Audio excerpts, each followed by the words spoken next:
La dénommée Sylvie ne cache pas son agacement. Sérieux, elle nous lâche comme ça? Je commence à en avoir marre de faire la comparaison avec Volsung, mais lui, il présentait la caserne lui-même. Et moi, je commence à en avoir marre de t'entendre te plaindre. Pardon? Elle s'offusque à la suite de la remarque désobligeante d'un de ses collègues, assis par terre. C'est un jeune homme aux cheveux châtains négligés. Il porte un gambison noir qui descend jusqu'à ses genoux et couvre son épais pantalon.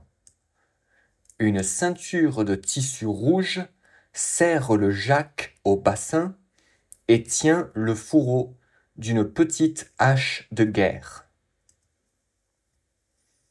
Il répond d'un rictus et hausse les épaules. Qu'est-ce que tu veux que je te dise? On est au purgatoire. C'est normal d'en baver, non? C'est pas ça le problème, Renato. Tandis que les deux se chamaillent, le guérisseur s'approche du jeune amnésique. Bonjour, je m'appelle Harrison. Est-ce que ça va? Oui, je crois. Mélissa a rattaché mon bras. Par contre, j'ai aucune idée de ce qui se passe ici. Ah ah, c'est compréhensible. Mais ne vous en faites pas, on va vous expliquer. Il jette un regard à ses camarades.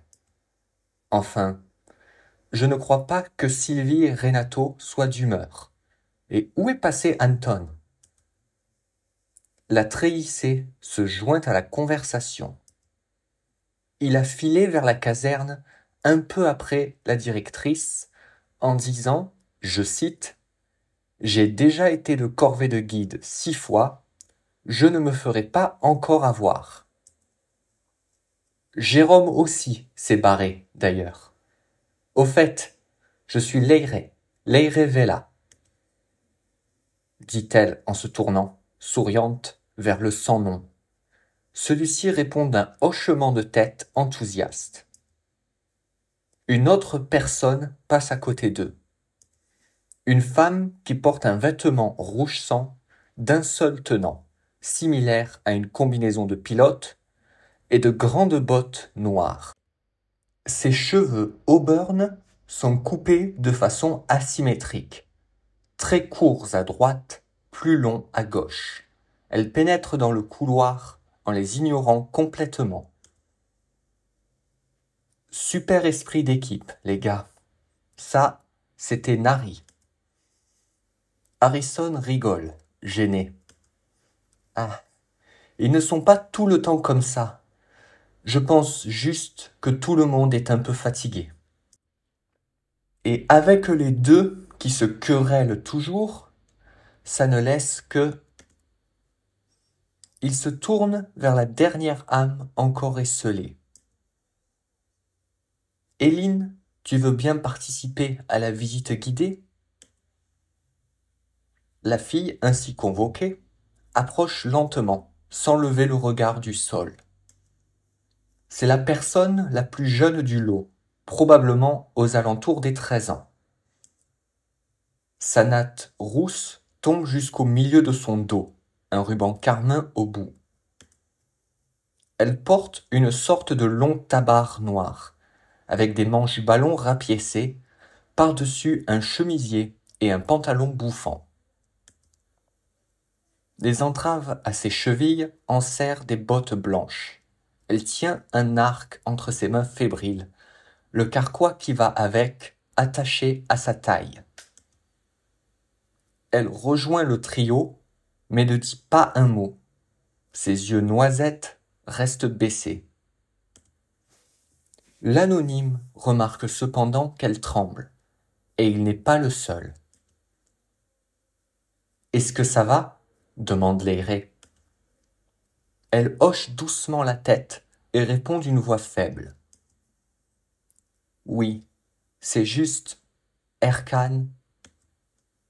Ah. Harrison grimace. Il explique d'une voix basse à l'amnésique.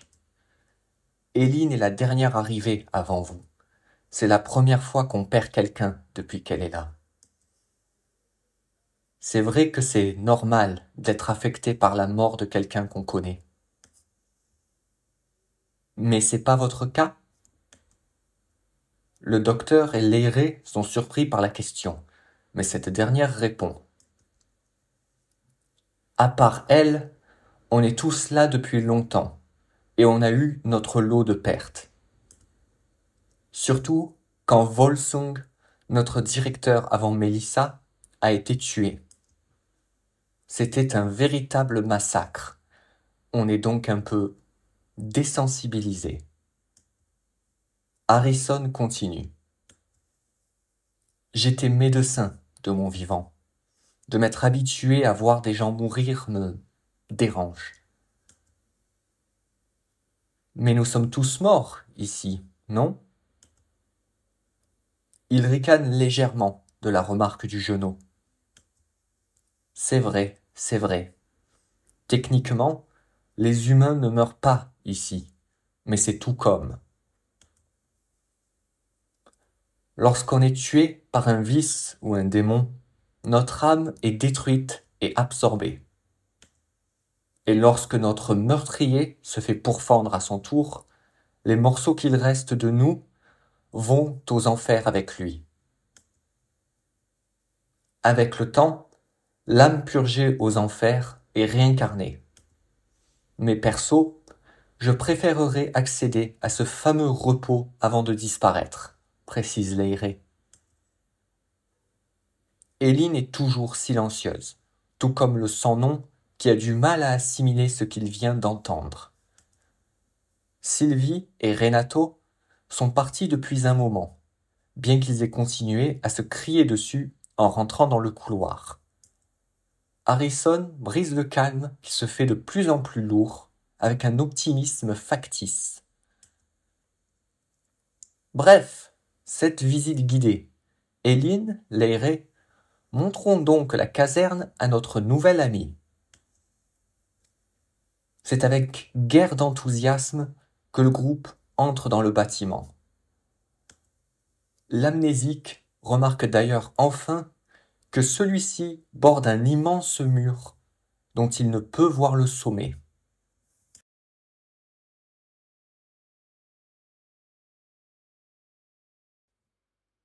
La dénommée Sylvie ne cache pas son agacement. Sérieux? Elle nous lâche, comme ça? Je commence à en avoir marre de faire la comparaison avec Volsung, mais lui présentait la caserne lui-même. Et moi, je commence à en avoir marre de t'entendre te plaindre. Pardon? Elle s'offusque à la suite de la remarque désobligeante d'un de ses collègues, assis par terre. C'est un jeune homme aux cheveux châtains négligés. Il porte un gambison noir qui descend jusqu'à ses genoux et couvre son épais pantalon. Une ceinture de tissu rouge serre le jack au bassin et tient le fourreau d'une petite hache de guerre. Il répond d'un rictus et hausse les épaules. Qu'est-ce que tu veux que je te dise? On est au purgatoire, c'est normal d'en baver, non? C'est pas ça le problème, Renato. Tandis que les deux se chamaillent, le guérisseur s'approche du jeune amnésique. Bonjour, je m'appelle Harrison. Est-ce que ça va? Oui, je crois. Melissa a rattaché mon bras. Par contre, j'ai aucune idée de ce qui se passe ici. Ah, c'est compréhensible. Mais ne vous en faites pas, on va vous expliquer. Il jette un regard à ses camarades. Enfin, je ne crois pas que Sylvie et Renato soient d'humeur. Et où est passé Anton? La trémissée se joint à la conversation. Il a filé vers la caserne un peu après la directrice en disant, je cite, « J'ai déjà été de corvée de guide 6 fois, je ne me ferai pas encore avoir. » Jérôme aussi s'est barré d'ailleurs. Au fait, je suis Leire Vela, dit-elle en se tournant, souriante, vers le sans-nom. Celui-ci répond d'un hochement de tête enthousiaste. Une autre personne passe à côté d'eux, une femme qui porte un vêtement rouge sans d'un seul tenant, similaire à une combinaison de pilote, et de grandes bottes noires. Ses cheveux auburn sont coupés de façon asymétrique, très courts à droite, plus longs à gauche. Elle pénètre dans le couloir en les ignorant complètement. Super esprit d'équipe, les gars. Ça, c'était Nari. Harrison rigole, gêné. Ils ne sont pas tout le temps comme ça. Je pense juste que tout le monde est un peu fatigué. Et avec les deux qui se querellent toujours, ça ne laisse que... Il se tourne vers la dernière âme encore esselée. Eileen, tu veux bien participer à la visite guidée? La fille ainsi convoquée approche lentement, sans lever le regard du sol. C'est la personne la plus jeune du lot, probablement aux alentours des 13 ans. Sa natte rousse tombe jusqu'au milieu de son dos, un ruban carmin au bout. Elle porte une sorte de long tabard noir, avec des manches ballons rapiécées, par-dessus un chemisier et un pantalon bouffant. Les entraves à ses chevilles enserrent des bottes blanches. Elle tient un arc entre ses mains fébriles, le carquois qui va avec attaché à sa taille. Elle rejoint le trio, mais ne dit pas un mot. Ses yeux noisettes restent baissés. L'anonyme remarque cependant qu'elle tremble. Et il n'est pas le seul. « Est-ce que ça va ?» demande Leire. Elle hoche doucement la tête et répond d'une voix faible. « Oui, c'est juste Erkan. » Ah. Harrison grimace. Il explique d'une voix basse à l'amnésique. « Eileen est la dernière arrivée avant vous. C'est la première fois qu'on perd quelqu'un depuis qu'elle est là. C'est vrai que c'est normal d'être affecté par la mort de quelqu'un qu'on connaît. Mais c'est pas votre cas ?» Le docteur et Leire sont surpris par la question, mais cette dernière répond. « À part elle, on est tous là depuis longtemps, et on a eu notre lot de pertes. Surtout quand Volsung, notre directeur avant Melissa, a été tué. C'était un véritable massacre. On est donc un peu désensibilisé. » Harrison continue. « J'étais médecin de mon vivant. De m'être habitué à voir des gens mourir me dérange. Mais nous sommes tous morts ici, non ?» Il ricane légèrement de la remarque du genou. « C'est vrai, c'est vrai. Techniquement, les humains ne meurent pas ici, mais c'est tout comme. Lorsqu'on est tué par un vice ou un démon, notre âme est détruite et absorbée. Et lorsque notre meurtrier se fait pourfendre à son tour, les morceaux qu'il reste de nous vont aux enfers avec lui. Avec le temps, l'aburgé aux enfers est réincarné. Mais perso, je préférerais accéder à ce fameux repos avant de disparaître, précise Leire. Eileen est toujours silencieuse, tout comme le sans-nom qui a du mal à assimiler ce qu'il vient d'entendre. Sylvie et Renato sont partis depuis un moment, bien qu'ils aient continué à se crier dessus en rentrant dans le couloir. Harrison brise le calme, qui se fait de plus en plus lourd, avec un optimisme factice. Bref, cette visite guidée. Eileen, Leire, montrons donc la caserne à notre nouvel ami.